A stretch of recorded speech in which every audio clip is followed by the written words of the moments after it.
Om.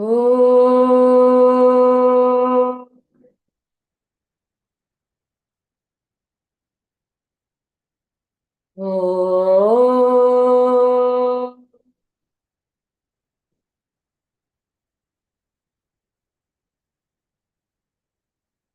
Om.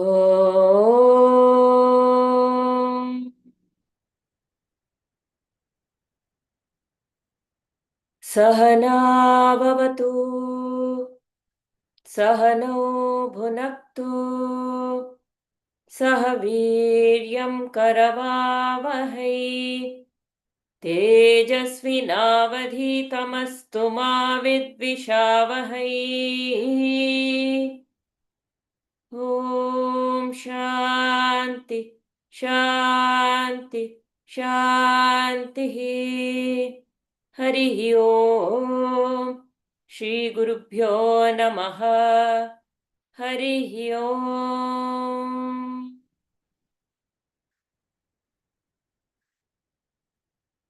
ॐ नमो भगवते वासुदेवाय. ॐ नमो भगवते वासुदेवाय. ॐ नमो भगवते वासुदेवाय. जन्माद्यस्य यतोऽन्वयादितरतश्च अर्थेष्वभिज्ञस्वराट् तेने ब्रह्महृदाय आदिकवये मुह्यन्ति यत्सूरयः. तेजो वारिमृदां यथा विनिमयो यत्र त्रिसर्गो मृषा धाम्ना स्वेन सदा निरस्तकुहकम् सत्यं परं धीमहि. सच्चिदानन्दरूपाय विश्वोत्पत्त्यादिहेतवे तापत्रयविनाशाय श्रीकृष्णाय वयं नुमः. नारायणं नमस्कृत्य नरं चैव नरोत्तमं देवीं सरस्वतीं व्यासं ततो जयमुदीरयेत्. ततो जयमुदीरयेत्.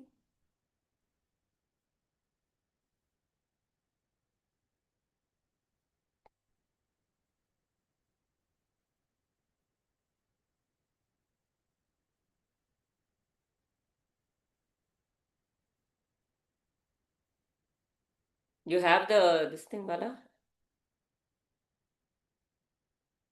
Wait, I'm bringing it up. Okay, no problem. Which one? Document? Irli, no, Yeah, I think it's there. I'm bringing it. You're bringing it. Yeah, okay.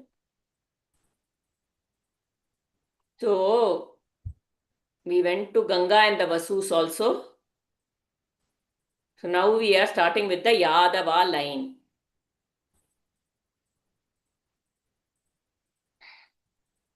So I think soon now Krishna Leela will start. We must just put a message in the group, just informing everybody.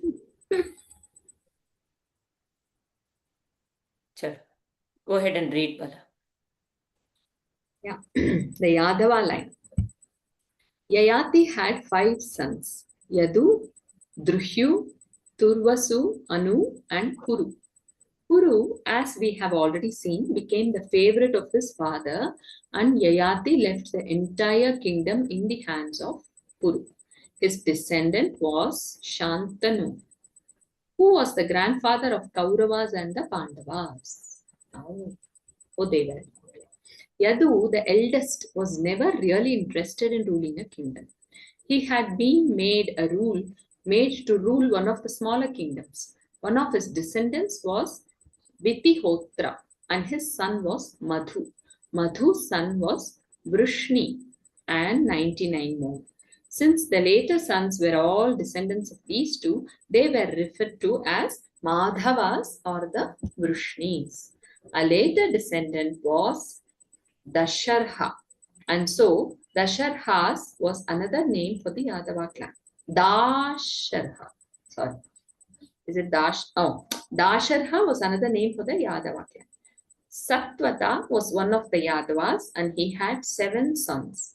Bhajamana, Bhaji, Divya, Vrishni, Devavrita, Andhaka and Mahabhoja. These became the ancestors of the Andhaka, Vrishni and Bhoja kingdoms. Now,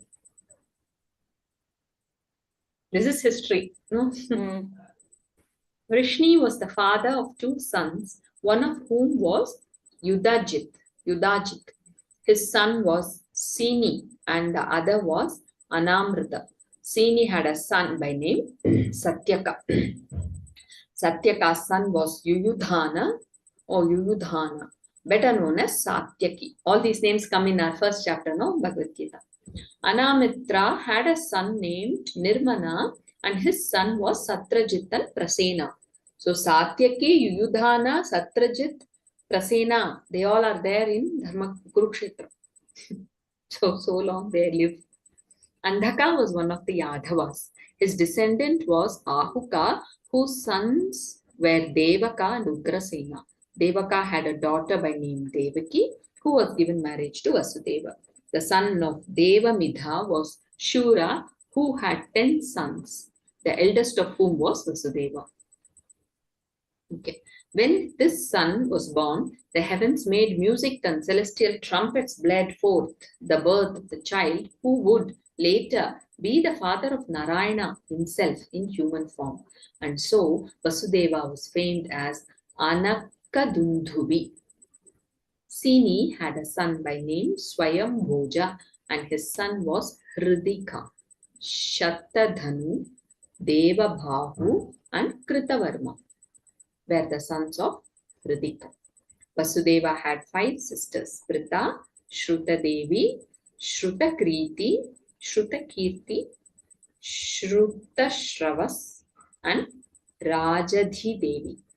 Kunthiboja was a friend of Shura and was childless, and so Shura gave his daughter Prita to his friend Boda. And she was better known as Kunti, the mother of the Pandavas. Shruta Devi was given in marriage to Vriddha Sharma, the lord of Karusha. The son of Shruta Devi was Dantavakra.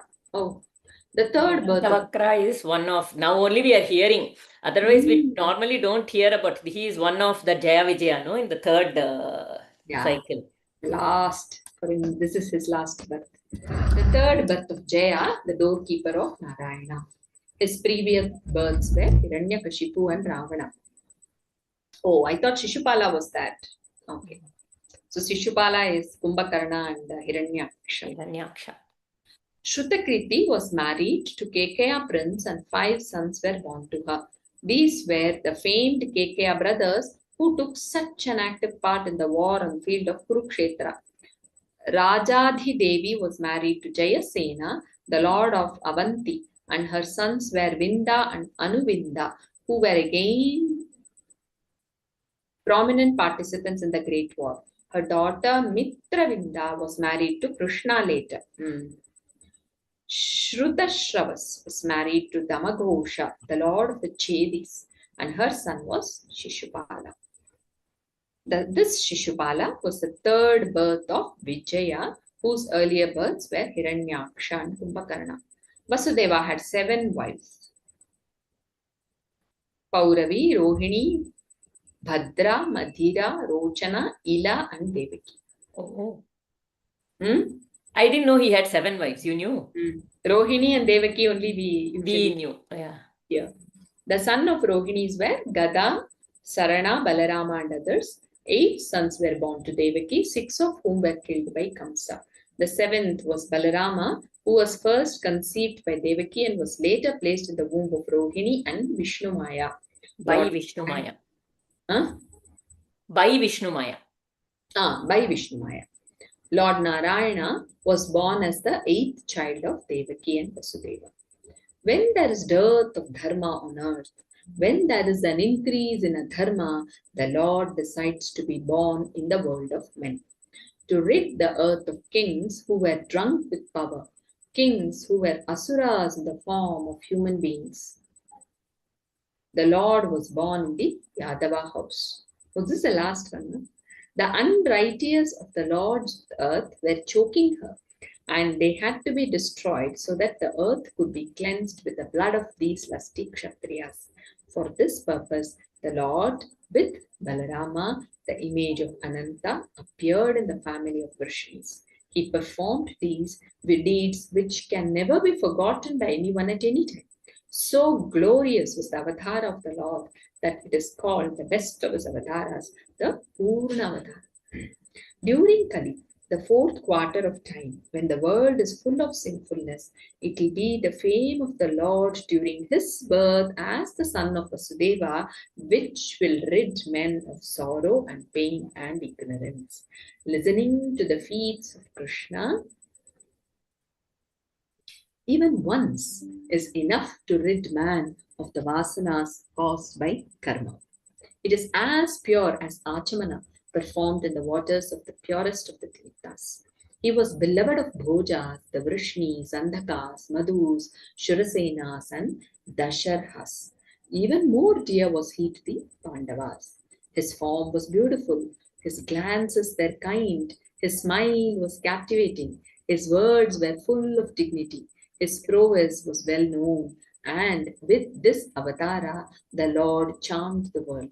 With his ears decorated with earrings shaped like fish, and with his smile captivating all those whose eyes rested on his beautiful face, this Krishna performed glorious deeds and pleased the earth. He was born with his own form, with the Shankha and Chakra and 4 arms to Devaki to show them that he had kept his promise, and a few moments later took the shape of a human child. He was brought up in Gokula. So this is Shukamuni tells it very short first, and Parikshit is not happy with it. Is not satiated. This is the short. He was brought up in Gokula. He destroyed so many asuras, and later many great achievements were his. He lived on this earth for 125 years and then went back to the heavens where he came from. He lived this glorious life on earth for the good of mankind.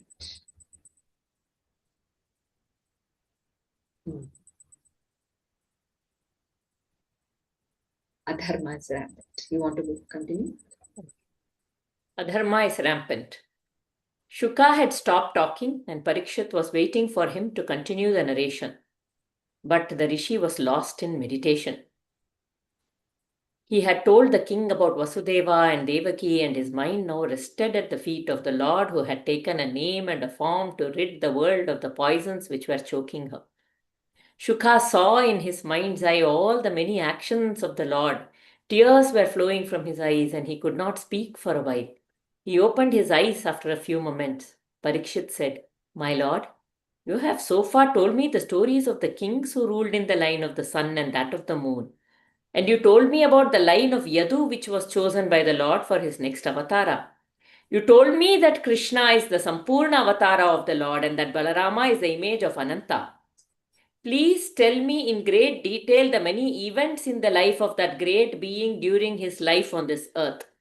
Men like you who have gone beyond the reach of desire sing the praises of Krishna daily, eternally. Listening to the praises of the Lord, man is cured of the dreaded disease by name birth and death. Even a man who has committed the sin of killing a cow is absolved of his sin if he listens to the stories of the Lord. A mukta, a mumuksha, or a vishayi, all 3 of them reach salvation sooner or later. A mumukshu wants to attain moksha, that is, release from earthly ties, and his attempts are rewarded. But even a vishayi who is still wallowing in the mire by name samsara has hopes of salvation if only he makes a sincere attempt to listen to the stories of Krishna. Apart from all these considerations, I have another great impulse which impels me to listen to his stories.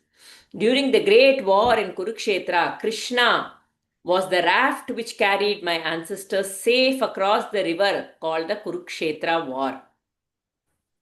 The river had Bhishma and Drona as the two banks. The waters were made up of the immense army with Jayadratha leading them on.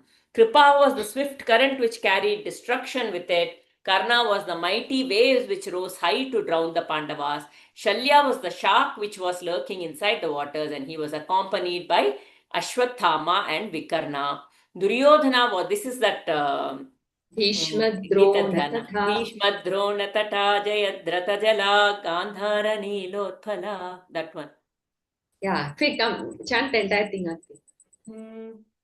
Bhishmadronatata Jayadratha Gandhara Nilotphala Shalyagrahavati Kripena Vahani Karnena Velakula Ashwathama Vikarna Ghora Makara Duryodhana Vardhini.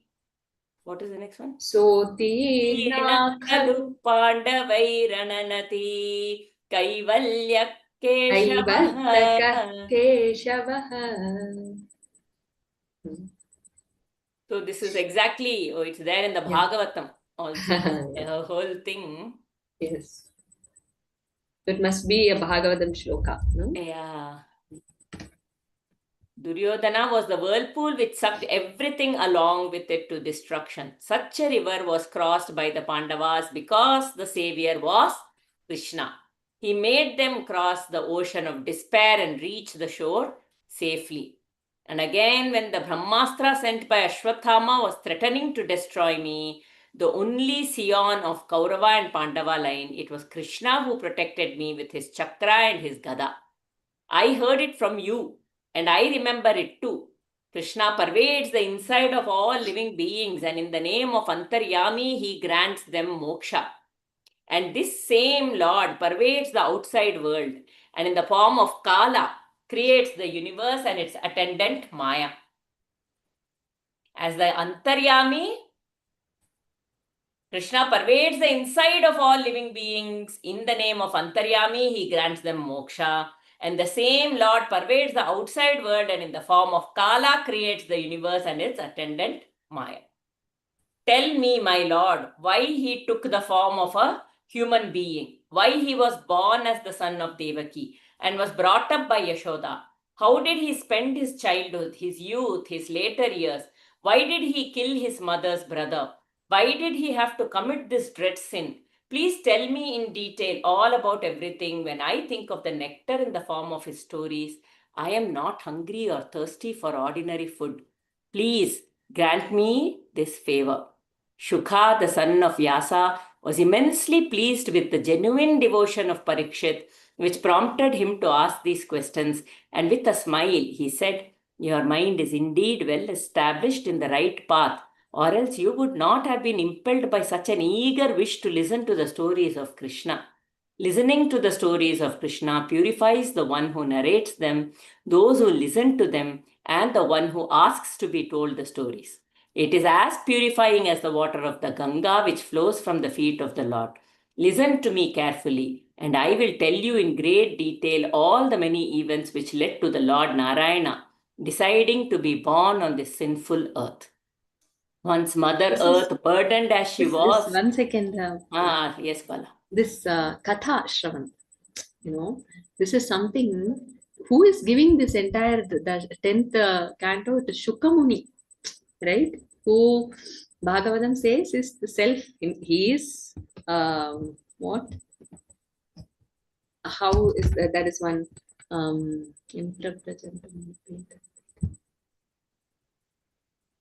a Swanubhutam, who is in that Swanubhuti always. Okay, but so he says, listening to the Katha of Krishna, it is actually not very easy. I remember many years ago, one who I know used to ask, what is this all dance, all music? It is all based on Krishna stories only. It is the same, he goes and he steals butter. It is the same thing. So when we see it like, I don't know, if the taste does not come, then we don't relish. That is why here Shukamuni is telling you are prepared, Parikshit. He has given the 9 cantos. So we have also been blessed and fortunate to go through this 9 canto to prepare the mind. You know, that bhakti and all that is given, uh, you know, even little, we cannot even say, bhakti and all is there, but even some little taste for that has come. That means, so Shukamani is telling that's why all these, after preparing all this, then the 10th is Bhagavatam. The first time when I listened, I was thinking Bhagavatam means only about Krishna Katha. Then when I got introduced to Srimad Bhagavatam contents as such only from that Prabhuji who comes and does Bhagavatam, in Sankalpa. So when he was talking about something else, I thought, oh, okay, so it's not just Krishna, it is so many is there. Then only he mentioned the first 9 is a preparation. That kind of earning to listen to that Krishna and the taste and to revel, all these Shukamani with so much compassion Vedavyasa has given. Imagine those who have written it. It's Vedavyasa, Shukamuni who is again giving it to Parikshit, who is a king, right? So I think it's. I was reading one Shruti Gita commentary by Swami. I'll just bring that, 1 second.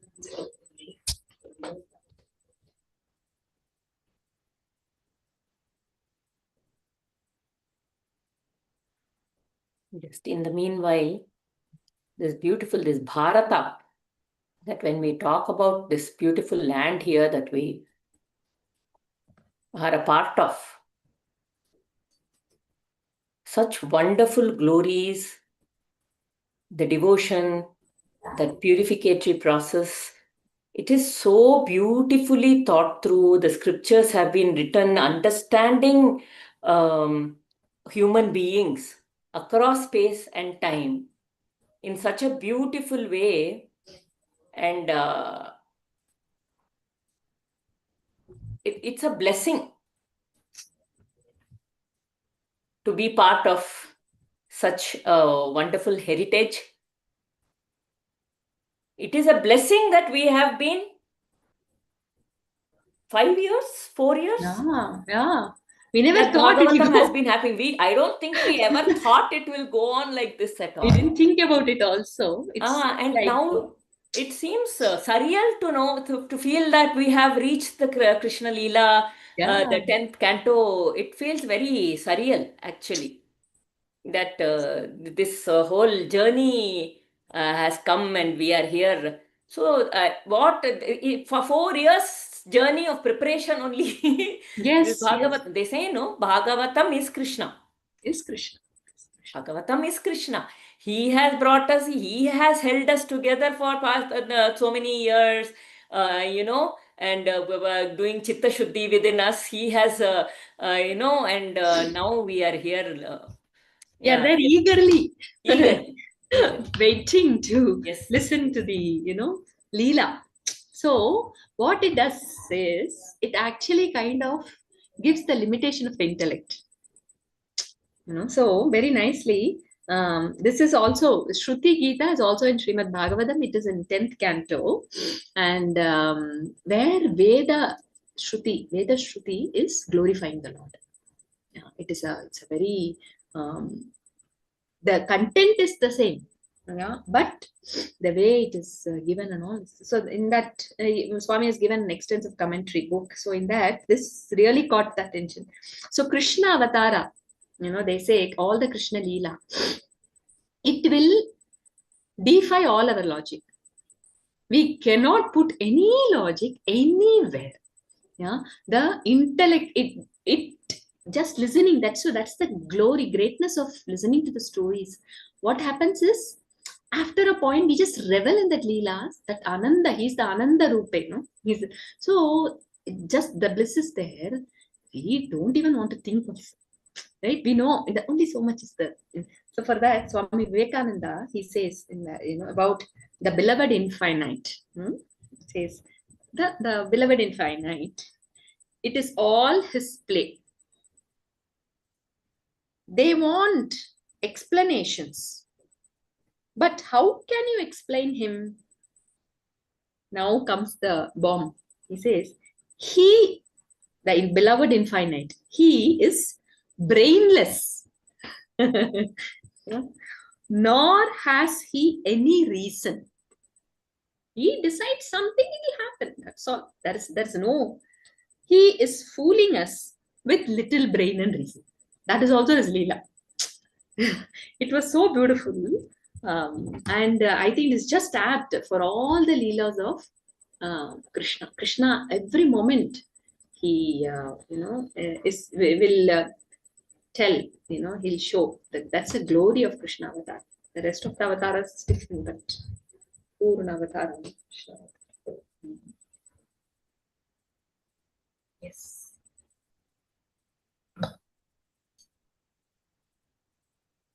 Listen to me carefully, and I will tell you in great detail all the many events which led to the Lord Narayana deciding to be born on this sinful earth.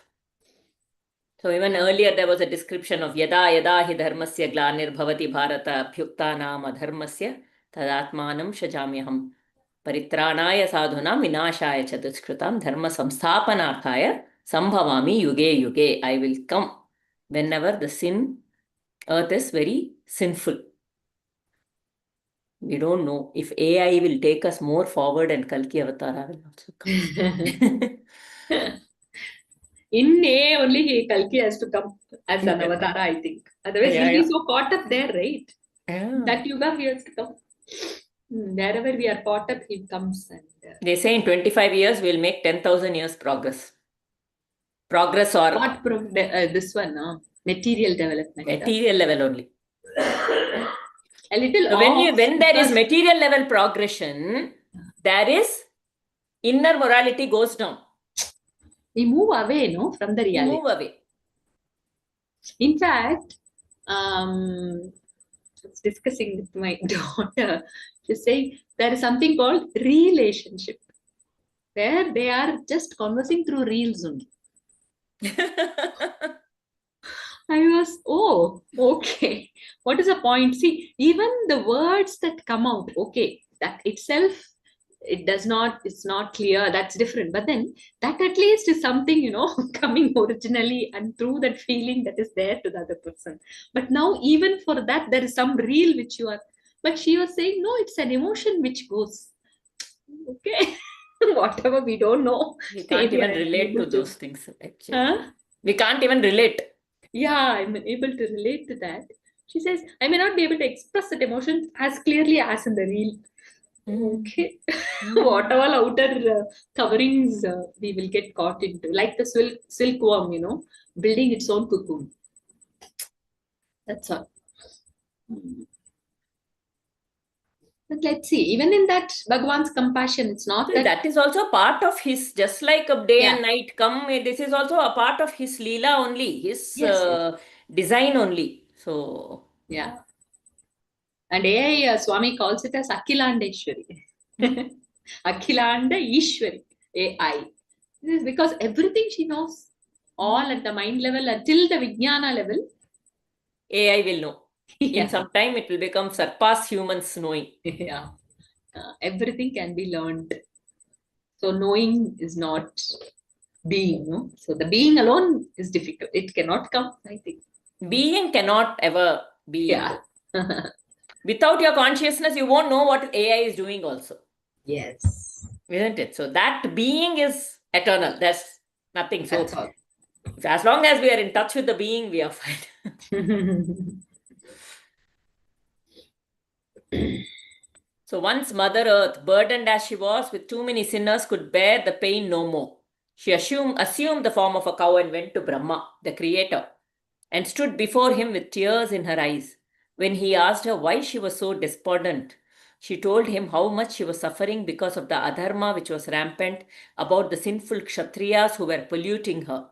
Brahma listened to her and said, "My dear woman, there is only one being who can help you, and that is Narayana." With Mahadeva and the Devas accompanying him, Brahma went and stood on the shore of the ocean of the milk. There he stood with his mind still and keen as a pointed flame, thinking of the Lord of Lords, the Savior of the Devas, silently Brahma praised Narayana with the Purusha Sukta. See, this is also something very beautiful everywhere in Bhagavatam. You see, for the Katha thing, they say Narayana comes. But even before Varaha Avatara, whenever Brahma is praying, he turns within. So Lord is seen only when Lord is seen, I don't know that word, whatever. When that turning within is there. So in Lord is Akshara realized. it says, no, Tane Tane Tattvam, Idanai Tane Kattuvai, Arunachala. So the Tane means that beingness. That Yeah. is the Tattva, that is you. And that only you can show. Tane Kattuvai, Aruna. That being shows itself. In the So like, Atma Bodha, sorry, continue. Yeah. One more is, it seems like the next line is where it is like, this verse is like telling to the Lord, that beingness, that is you. So you only have to show the beingness. And then the next is like the Upadesha, the Lord tells to the seeker. Tirumbi aham tane dinam ahakkankan. Teriyum indane in Arunachala. So turn inwards and with your inner eye, with all Shraddha, just put the attention. You will see the truth. The truth shines forth. So that's the thing. So Brahma, every time Srimad Bhagavatam, there's all these, we find such gems hidden in the Katha. Very beautiful. Yes, sir. Please go. So even in the Atma Bodha, the Shankaracharya talks about the Jnana, the Jnaya, and the Jnatru being the same. There is no Bheda, which is the one who knows the knowledge.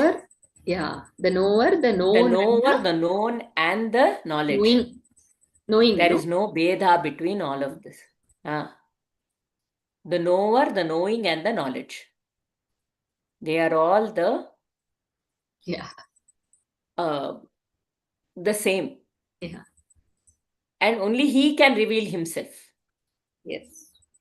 So, as long as, even when we are in the witnessing of,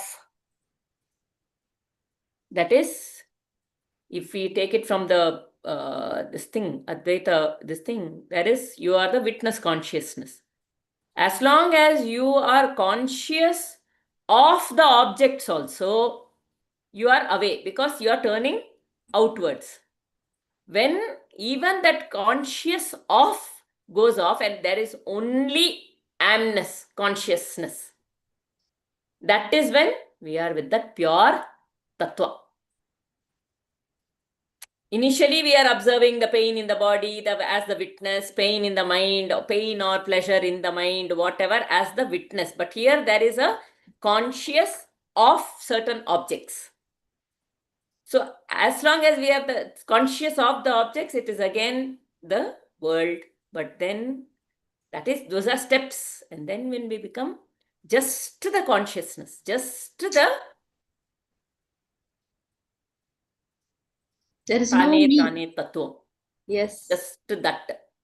Then that amness, when there is, I am sad, that sadness has fallen, there is no object at all, I is also not there, only amness is there, then that is pure Krishna.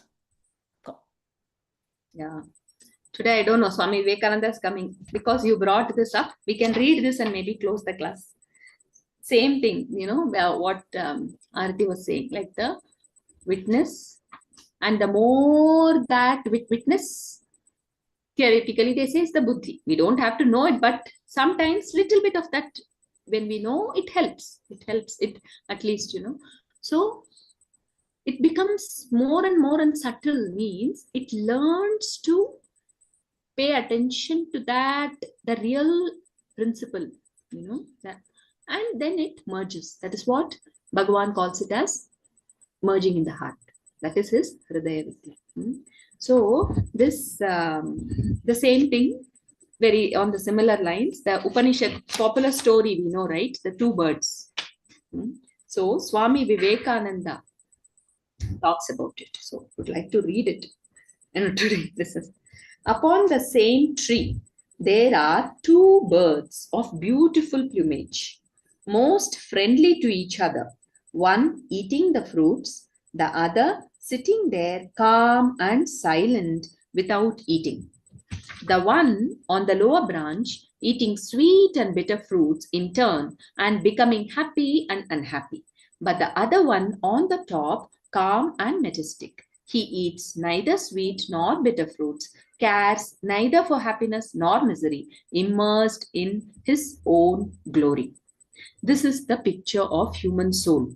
Man is eating the sweet and bitter fruits of this life, pursuing gold, pursuing his senses, pursuing the vanities of life, hopelessly, madly, careering he goes. In other places, the Upanishads have compared the human soul to the charioteer, the senses to the mad horses unrestrained. Such is the career of man pursuing the vanities of life. Children dreaming golden dreams only to find that they are but vain, and old men chewing the cud of their past deeds and yet not knowing how to get out of this network. This is world. Yet in the life of everyone there come some golden moments. These golden moments, watch what they are. In the midst of deepest sorrows, sorry,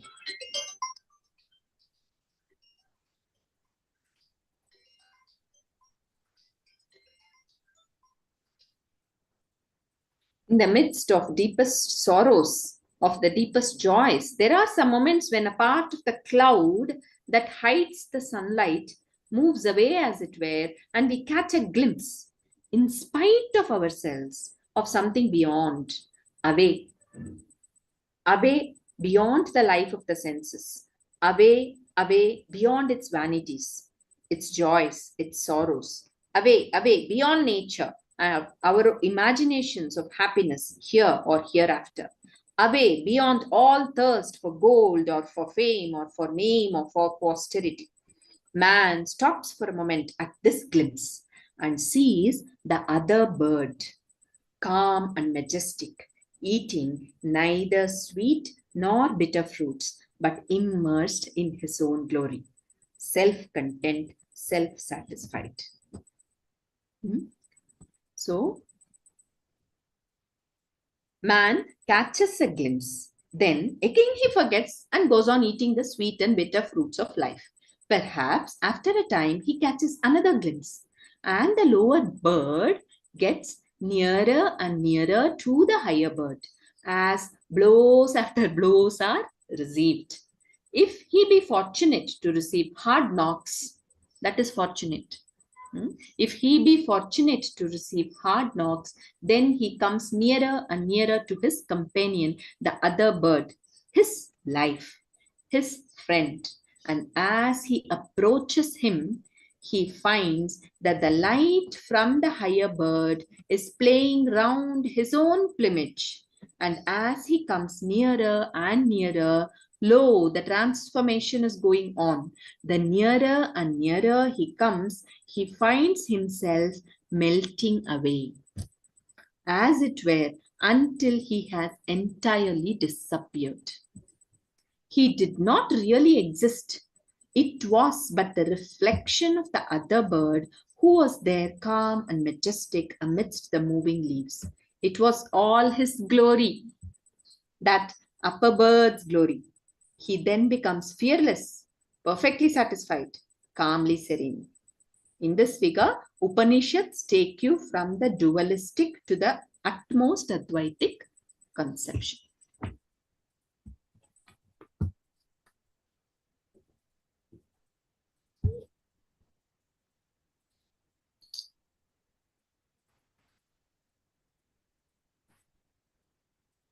Shall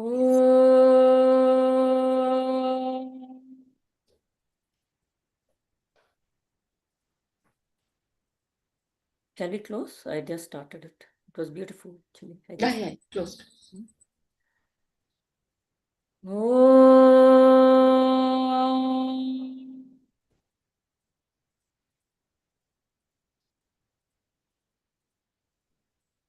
Asato ma sadgamaya, tamaso ma jyotirgamaya, mrityorma amritam gamaya.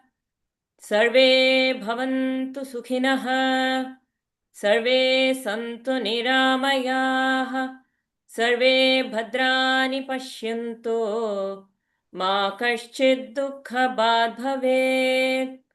Om Shanti Shanti Shanti Hari Om Shri Gurubhyo Namaha Hari Om.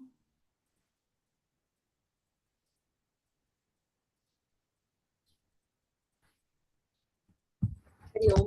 Thank you. Hari Om. Thank you, ma'am. Thank you. Hari Om. Thank you.